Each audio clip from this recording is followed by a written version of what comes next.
আসসালামু আলাইকুম। আশা করি সকলে ভালো আছেন। আর আজকে আমি দেখাবো কিভাবে আপনি আপনার মোবাইল ফোনের যে চার্জারটি রয়েছে সেই চার্জারের গোড়াটা যে জ্যাকের গোড়াটা রয়েছে এটা ভেঙে যায়, অনেক সময় ছিঁড়ে যায়, টানাটানির ফলে অনেক এখানে চাপ পড়ে, তার জন্য ভেঙে যেতে পারে। তো এটা আপনি কিভাবে কি করলে আপনার এটা ভাঙবে না এবং আপনি সুরক্ষিত থাকবে আপনার চার্জারটি।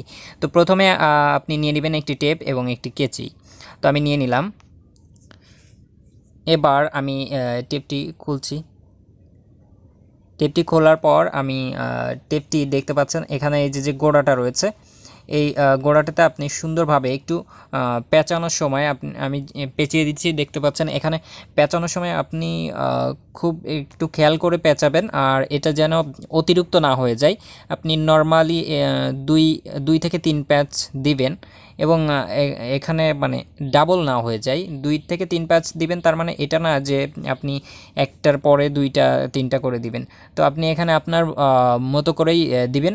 তো দেখতে পাচ্ছেন আমি অনেক খানিকটাই পেঁচিয়ে ফেলেছি এখানে। এবার কিন্তু আমি এখানে যদি টানাটানি করি তাহলে এটা সহজে এর গোড়ায় চাপটা পড়ছে না, সেক্ষেত্রে আমার চার্জারটি সুরক্ষিত থাকছে। এখানে মনে করুন আমি এই পাশটা আমি একটু পেঁচিয়ে নিই।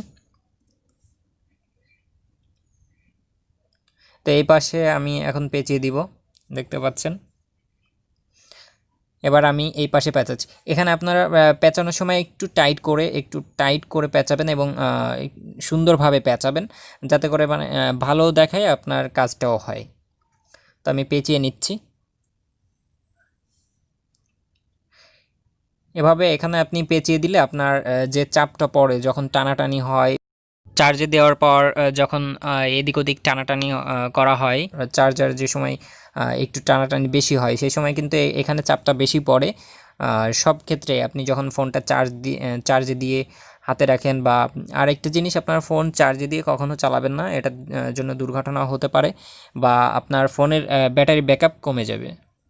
তো দেখতে পাচ্ছেন আমি কিন্তু অলরেডি পেঁচিয়ে নিয়েছি। এই পাশে এখানে সুন্দরভাবে পেঁচিয়ে দিয়েছি এবং দুই পাশেই আমি এই পাশ এবং ও পাশ দুপাশেই পেঁচিয়ে দিয়েছি, দেখতে পাচ্ছেন। এখানে আমার কালো টেপ নাই। যদি আপনার কালো চার্জার হয় তাহলে আপনি কালো টেপ ব্যবহার করতে পারেন, সাদা চার্জার হলে সাদা টেপ রয়েছে সেটা ব্যবহার করতে পারেন। তো আমি লাল টেপটা ব্যবহার করলাম এখানে, যেহেতু আমার কাছে কালো টেপটা এখন নাই। তো দেখতে পাচ্ছেন এখানে এই জায়গাটাতে আমি পেঁচিয়ে দিয়েছি। পেঁচিয়ে দেওয়ার পরে এখানটাতে যে চাপটা পড়তো এখানে একটু মোটা হয়ে গেছে, তো সমস্যা নাই।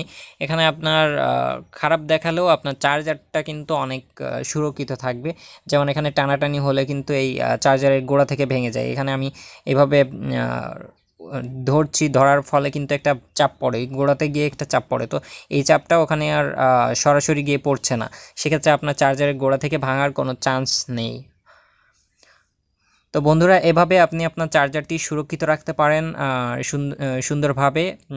আমার ভিডিওটি যদি আপনাদের কাছে ভালো লেগে থাকে তাহলে লাইক কমেন্ট শেয়ার করবেন এবং সাবস্ক্রাইব করে বেল বাটন আইকনে প্রেস করবেন। ভালো থাকুন, সুস্থ থাকুন, সুন্দর থাকুন। খোদা হাফেজ।